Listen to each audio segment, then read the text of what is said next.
Yang membuat santri ketemu beliau cium tangan bukan hormat kepada tubuh ini.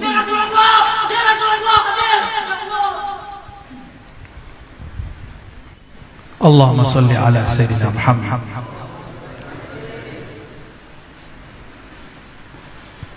Itu bukan kesurupan, itu namanya jazbah, wajdan.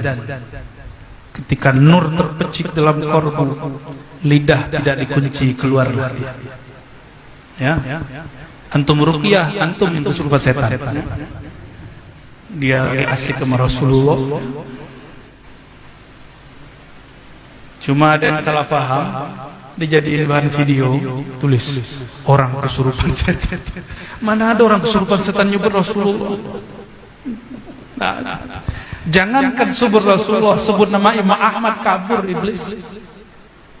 Di zaman Abah Guru Muhammad Zain, sebut nama beliau, ada foto, itu orang kesurupan beliau. Itu karamah wali.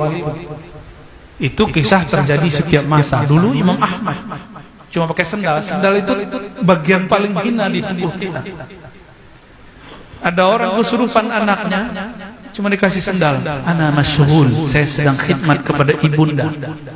Nih, saya coba pukulin dikit kepada orang kesurupan, sembuh. Gimana kalau Imam Ahmad yang datang? Baik.